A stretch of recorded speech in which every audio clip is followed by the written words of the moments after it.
A referee points to the penalty spot. 30 seconds later, he takes it away. What actually happens in between those two moments? Most fans think VAR just checks the replay. It's actually a strict 5-step legal process. And today I'm walking you through exactly what happens step by step using real calls from this World Cup.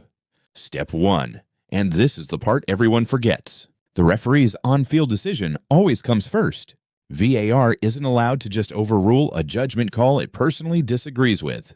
It can only step in if the replay shows a clear and obvious error. That's the entire foundation the rest of this process is built on. Step 2. The silent check.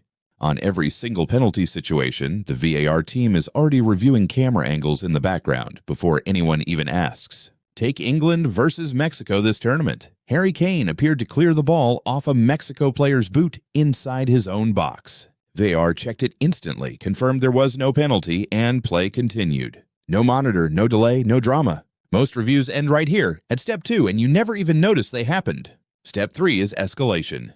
If the video team believes the referee has made a clear and obvious error, they radio the information to his earpiece. For subjective calls, was that actually a foul? Was the contact enough? The referee is sent to the pitch side monitor. For what's officially called an on-field review, factual matters like whether the ball crossed a line can be resolved without him ever leaving the center circle. Step 4 is where the biggest swings happen.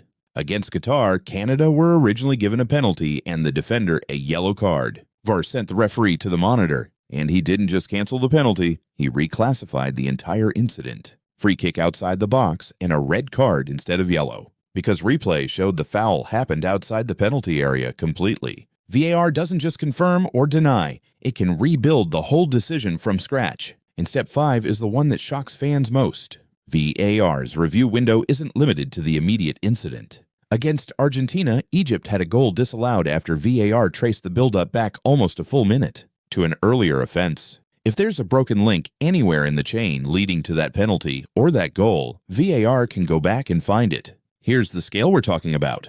At the last fully documented World Cup, VAR logged 25 total overturns across the tournament. Only 2 were rejected after review. 10 penalties were awarded through VAR, 6 of which were then missed by the shooting team.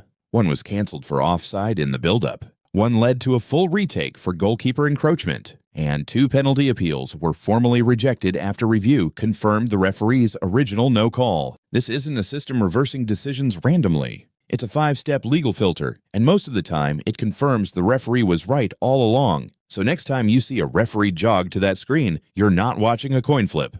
You're watching steps 3 and 4 of a process that started the moment the whistle blew. If you understood how VAR works and why referees still get calls wrong, this is the piece that completes the picture. The actual mechanics behind every reversed penalty this tournament. Subscribe because the next controversial spot kick is coming, and you'll already know exactly which step it's stuck on.